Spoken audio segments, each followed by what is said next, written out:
여러분 안녕하십니까? 시청자를 위한 옴부즈맨 프로그램 YTN 시민데스크입니다. YTN 시민데스크는 시청자 여러분의 의견을 좀 더 가까이서 또 다양하게 듣겠습니다.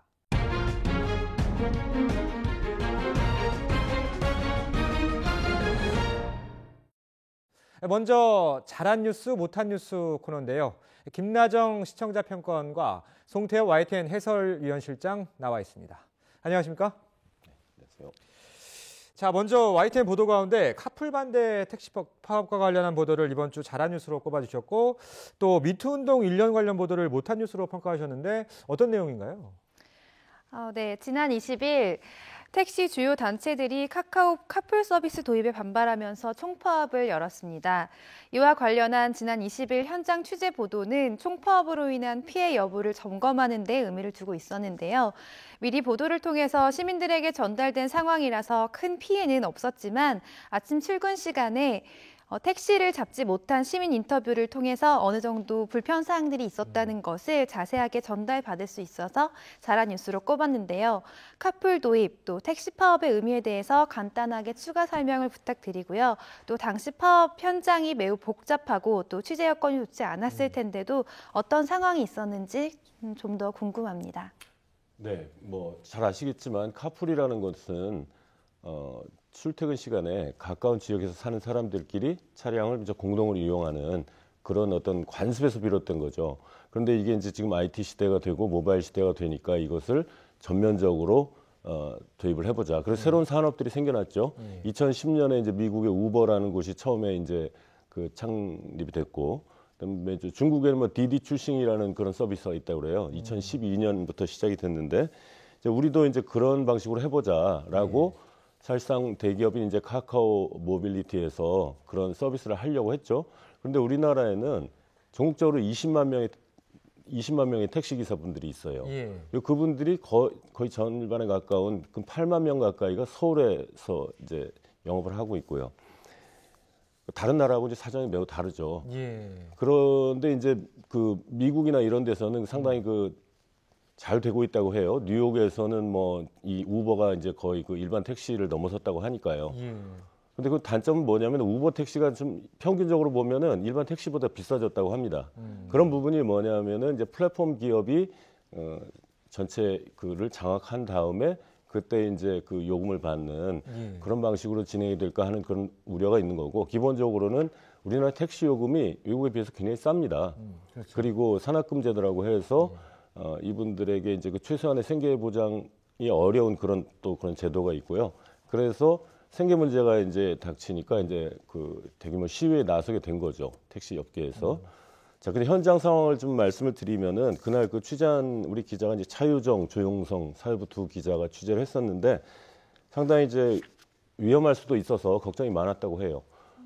그쪽 또 택시 업계에서는 12만 명이 이제 왔다고 얘기를 했고 경찰 추산은 4만인데 그 중간에 되겠죠. 굉장히 대규모인데 어쨌든 그 전날인가 그 어떤 택시 기사 한 분이 돌아가시는 일도 있어가지고 굉장히 좀 격앙된 상태였어요. 그런데 이제 국회를 택시로 에워싸겠다든지 중간에 혹시 누가 또 그 극단적 일을 할지도 모른다라는 걱정들이 많았는데 다행히도 그런 일은 없었고 좀 어려웠지만 그날 사태는 좀 잘 정리가 된 것 같습니다. 예, 당시 상황에 대해서 저희가 좀 이야기를 들어봤는데 다른 의견도 또 있으시다고요? 네, 또 여의도 국회 앞에서 집회를 위해서 전국에서 몰려든 택시 때문에 고속도로가 정체되는 등 몸살을 앓기도 했는데요. 네, 파업에 참여한 택시조합 관련자의 인터뷰 내용을 생존권을 위해서 어쩔 수는 없지만 시민들에게 미안하다는 내용이 담겨있는 뉴스를 보고 의미 있는 보도였다고 생각했습니다. 네, 또 더불어서 카카오 카풀 서비스 우선 중단, 또 사회적 합의기구 협상 가능, 자가용이 아닌 택시의 카풀 접목, 또 비운영 택시 공급 사각지대 시간 활용, 또 완전 월급제에 대한 부정적 시각 등에 대한 택시업계 입장을 명확하게 전달한 점도 시청자들의 입장에서는 요구 조건을 쉽게 이해할 수 있었다는 의견이 있었습니다. 네, 이런 의견들에 관련해서 이후에 더 진행된 이슈도 있는지 추가적으로 더 궁금한데요. 네, 답변 부탁드립니다. 네. 아까 말씀하신 그 사회적 그 합의기구 협상이 이제 시작이 됐습니다.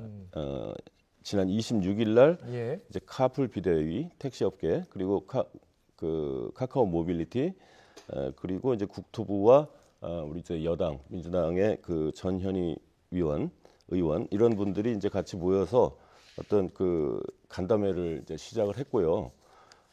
그런데 이제 택시 업계에서는 이제 카카오 모빌리티 카풀 자체를 중단하라 강력히 요구를 하고 있고, 카카오 측에서는 이제 사회적 합의 과정에 우리가 참여하겠다 얘기를 했고, 여러 가지 내용들이 있을 텐데 아마 핵심은 그게 될 겁니다. 이제 그 국토부에서 택시 완전 월급제를 한번 추진하겠다.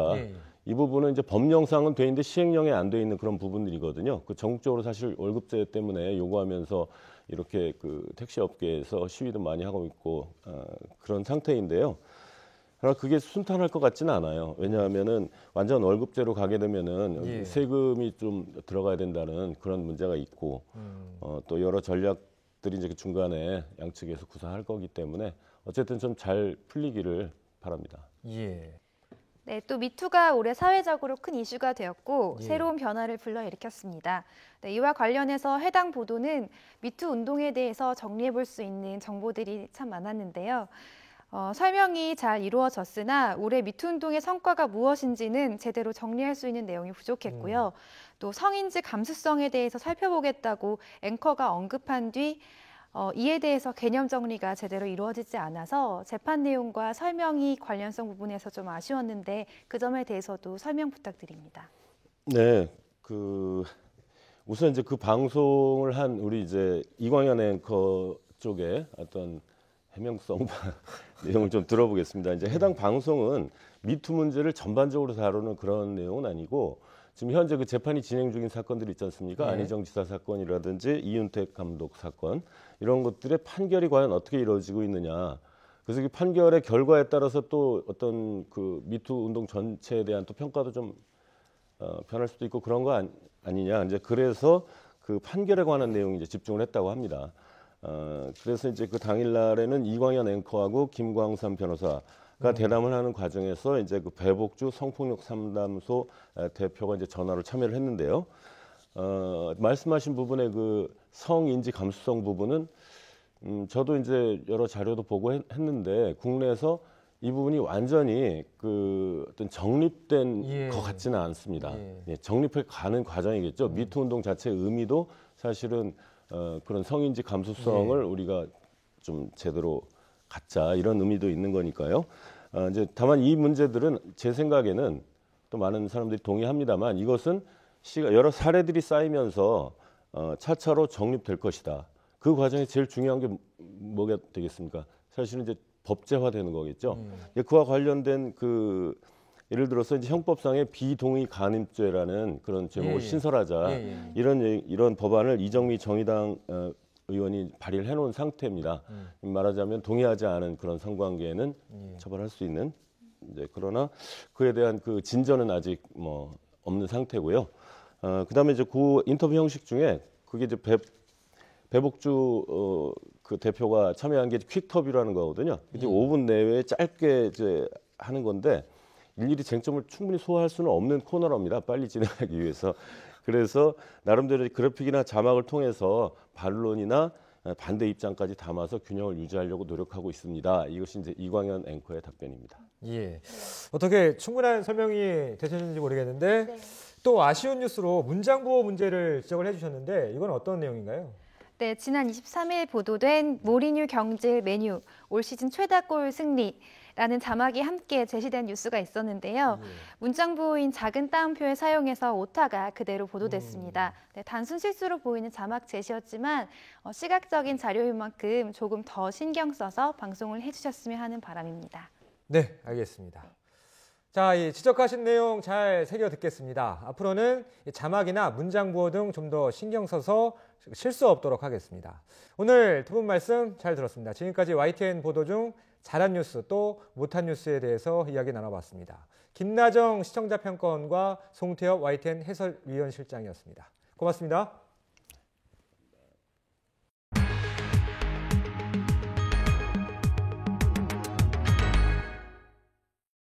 디지털이 발달하면서 아카이브라는 말 자주 들어보셨을 겁니다. 파일 저장고라고 할 수 있는데요. 특히 방송 분야는 엄청난 양의 영상이 만들어지고 있는데 모두 저장해 놓을 수는 없겠죠. 이 영상 자료가 어떤 방식으로 저장되고 또 어떻게 사용되고 있는지 인사이드 YTN에서 영상 아카이브 팀을 찾아가 봤습니다. 함께 보시죠.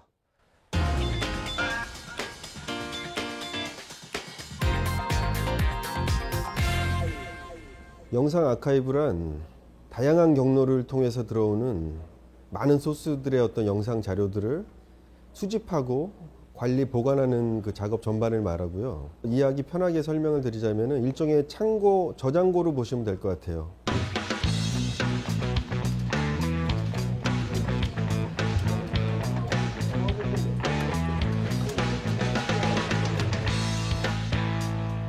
특정한 사람들만 사용할 수 있는 영상 자료가 아니라 YTN의 구성원들이 모두가 다 편하게 이용할 수 있도록 분류, 이런 작업을 하는 거니까 어떻게 보면은 도서관의 어떤 그 자료를 분류하고 관리하는 거라고 보면 이해하기 쉬울 것 같아요.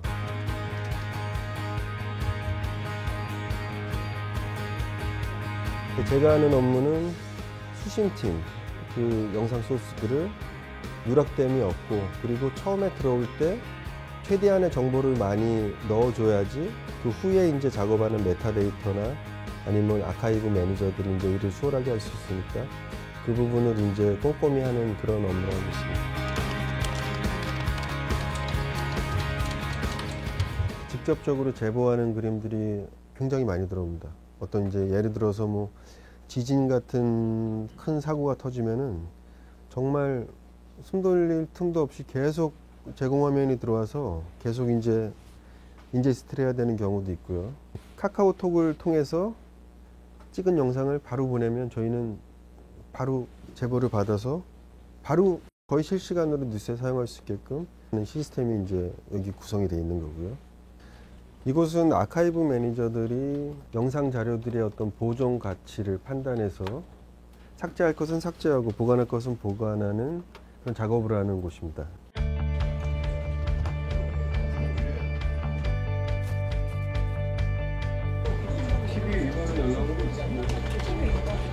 써놓고 있거든요. 이거 좀 이따가 다 받아주면 영상 자료를 디지털로 아카이브하면서 기대할 수 있는 효과 중에 하나는 한 영상 소스를 여러 명이 동시에 활용할 수 있다는 것인데요. 이것을 원소스 멀티 유즈라고 합니다. 근데 이 원소스 멀티 유즈를 가능하게끔 하는 작업이 메타데이터 업무라고 볼 수 있습니다.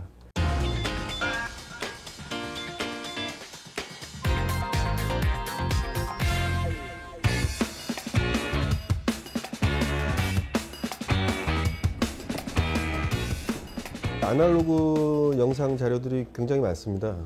개국부터 2010년까지는 아날로그 테이프를 계속 사용해 왔기 때문에 거의 뭐 16년 동안에 이제 모아둔 테이프들이 있는데, 영상 자료실이라는 곳이 있는데요. 거기에 테이프들이 다 모아져 있고요. 비선형 편집기를 이용해서 디지털화하여 다시 이제 서버에 이제 보관하는 그 작업을 계속하고 있죠.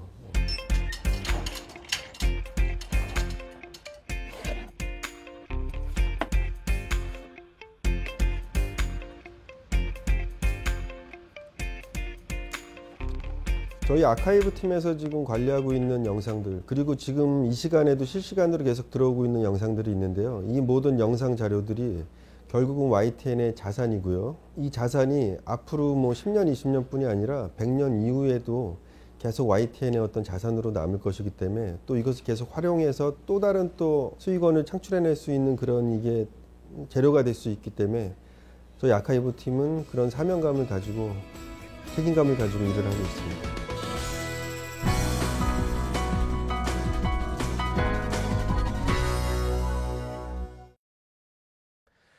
지상파 DMB 채널인 YTN DMB 프로그램을 평가하는 내가 본 DMB 순서입니다. 이번 주에는 기술 창업 런웨이와 뉴스 출발에 대한 정은정 평가원의 의견을 들어보겠습니다. 시청자 여러분 안녕하세요. YTN DMB 시청자 평가원 정은정입니다. 인터넷으로 사람과 사물을 연결하는 사물 인터넷, 즉 IoT는 새로운 시대를 여는 기술로 여겨지고 있습니다. 기술 창업 런웨이의 지난 방송에서는 IoT 기술을 활용해 스마트 우산을 만든 김기영 대표의 이야기가 소개됐습니다.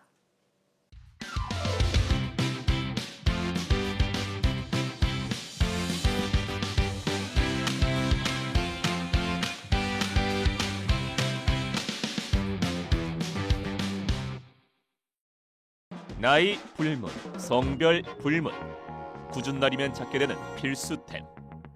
하지만 편한 건 소재뿐, 능력은 오직 하나밖에 없었는데 이제 한 남자의 손끝에서 이것의 색다른 진화가 시작됩니다.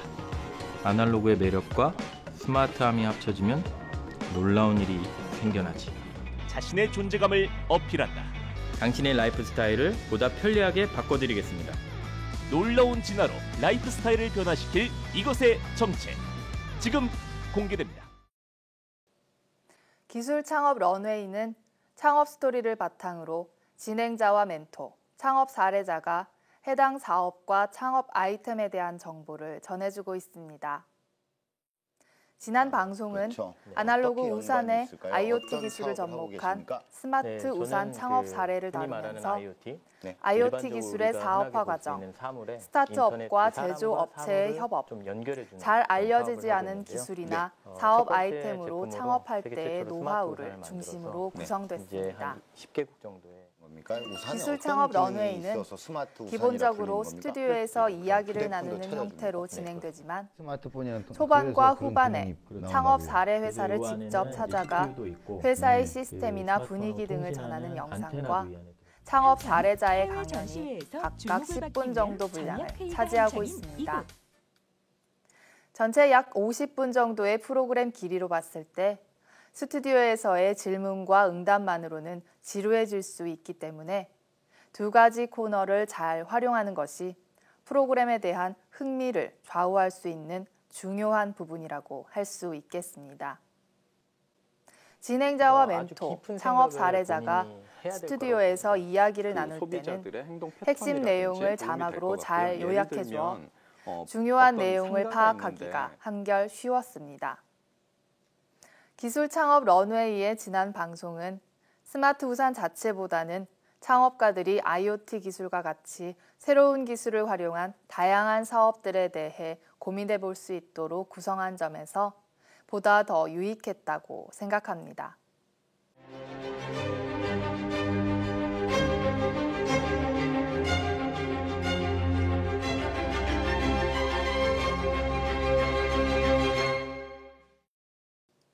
뉴스 출발은 YTN의 새벽을 열어주는 종합 뉴스 프로그램으로 매일 오전 4시 30분 시청자들을 만나고 있습니다.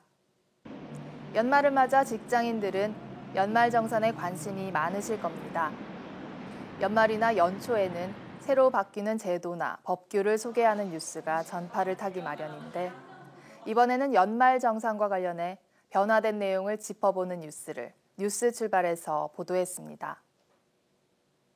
정보의 내용이 많거나 제도, 법률 등을 소개하는 뉴스는 짧은 시간 내에 시청자들이 해당 내용을 충분히 이해하고 넘어갈 수 있도록 자료 화면을 효율적으로 구성하고 그 자료들이 노출되는 시간이 기자의 설명과도 일치하는 것이 좋습니다. 뉴스 출발에서는 연말정산을 통해 새로 추가되었거나 놓치기 쉬운 소득공제 내용을 보도하면서 주요 내용들을 그래픽으로 조목조목 정리해주고 있습니다. 제목과 내용의 글씨체는 물론 표시 방식도 다양하게 구성해 정보의 내용이 많음에도 한눈에 파악할 수 있고 이해가 쉬웠습니다. 또한 소개된 내용 일부를 발표하는 국세청 관련 실무자의 인터뷰 화면을 추가해 정보의 신뢰성을 확보하고 뉴스 구성이 그래픽 위주로 단순해지는 것을 피하려는 노력도 잊지 않았습니다. 뉴스 출발의 연말정산 관련 보도는 정보가 많은 뉴스였음에도 시각적 구성이 뛰어나 시청자의 이해를 돕기에 매우 적절했습니다. 한 해가 끝나기 전에 연말정산 절세 계획을 세워볼 수 있다는 점에서 시청자들에게 유용하고 시적절한 뉴스였습니다.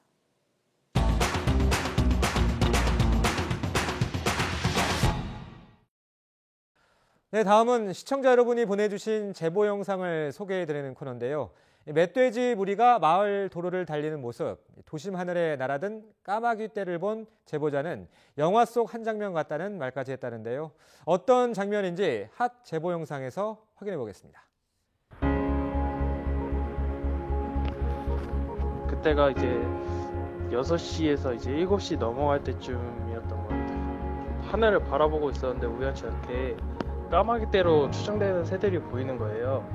너무 놀라서 촬영하는데 이건 막 재앙 같은 놀라운 광경? 영화 장면 같더라고요.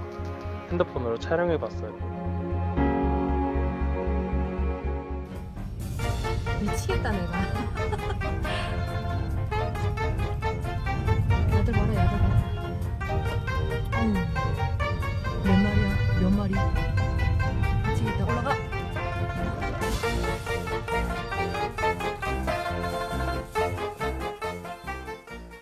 네, 여러분의 소중한 제보에 감사드립니다. 놓칠 수 없는 재미와 훈훈한 감동이 있는 영상을 찍어서 올려주시면 방송에 적극 활용하겠습니다. 이어지는 순서는 언론 전문가로부터 우리 언론의 문제점과 나아가야 할 방향에 대해 들어보는 매체 비평 시간입니다. 오늘은 뉴스 보도에서 공적 영역의 문제점에 대해 한양대학교 정대철 명예교수에게 들어보겠습니다.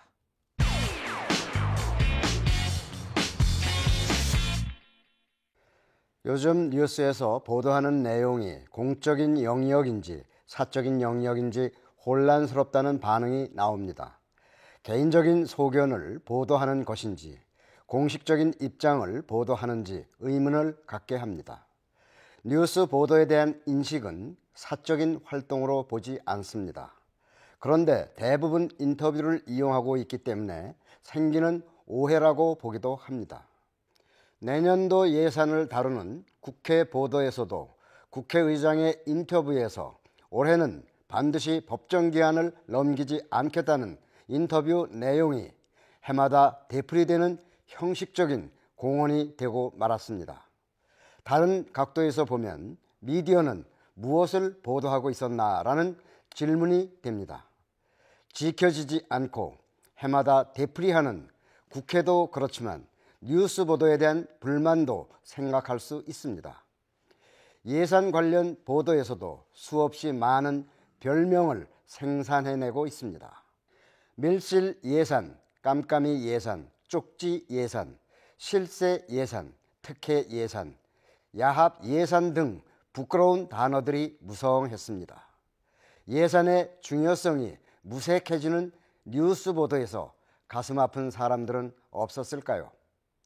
행정적인 절차나 법에만 맞춘 것인지 아니면 편법이라는 법의 테두리에만 맞춘 것인지 알 수 없는 보도들도 끊이지 않았습니다. 사적인 영역에서 활동을 하고 있는 것인지 공적인 영역에서 활동하는 것인지 분명하지 않습니다.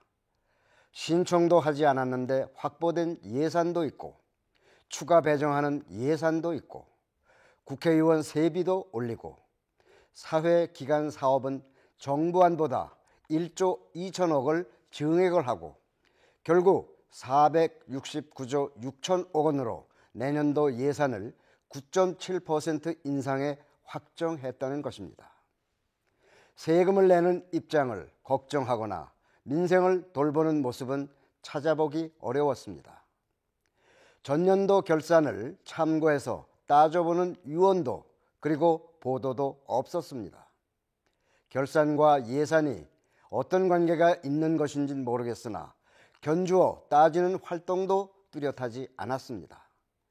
늘려놓은 테두리 안에서 챙기고 항목 변경에 주력하는 예산으로 비춰져서 공적인 것인지 사적인 것인지 그 영역이 확연하지 않았다는 점입니다. 정치에서는 공사를 구분하기 쉽지 않지만 불가능한 일도 아닙니다. 공적인 신분을 사적으로 이용하는 것도 위법이지만 그래도 간간히 나타나는 현상들입니다. 해마다 예산 항목에서 여러 가지 이유를 달고 나오는 건설, 부동산 예산도 설명을 해 주어야 합니다. 이미 도로공화국에서 철도공화국으로 가는데 그래도 부족한 것이 교통망이라고 합니다. 부족하고 필요하다는 명분이 예산 풍년이라는 보도로 나오고 있습니다. 예산이나 경제 뉴스는 해석이 중요하다고 합니다. 해석은 전문성에서 취재 능력을 발휘하게 됩니다. 판박이 보도는 취재 대상을 개선시키거나 발전을 도모하기 어렵습니다. 경제 뉴스의 품질을 다룬 논문에서 경제 문제를 설명, 해석, 평가, 전망, 예측하는 사회과학적 접근이 부족한 것으로 분석하고 있습니다. 또 경제 뉴스에서 중요시하는 경제 문제의 상호 인과관계, 맥락, 동태, 예측, 정교성에서 더 보완할 필요가 있다고 합니다. 뿐만 아니라 경제 현실을 반영해 보도하기보다는 개인 가치와 감정을 투사해서 경제 현실을 과장, 왜곡하는 것이 경제 뉴스의 품질에 영향을 준다고 합니다.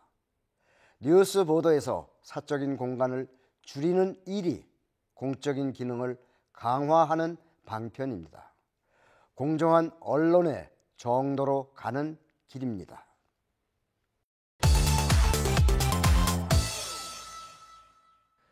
YTN 시민데스크는 시청자 여러분의 다양한 의견을 귀담아 듣겠습니다. YTN 홈페이지 시청자 의견에 글을 남겨주시면 더 정확하고 공정한 방송을 만들기 위해 반영하겠습니다. 이번 주 순서는 여기서 마치겠습니다. 고맙습니다.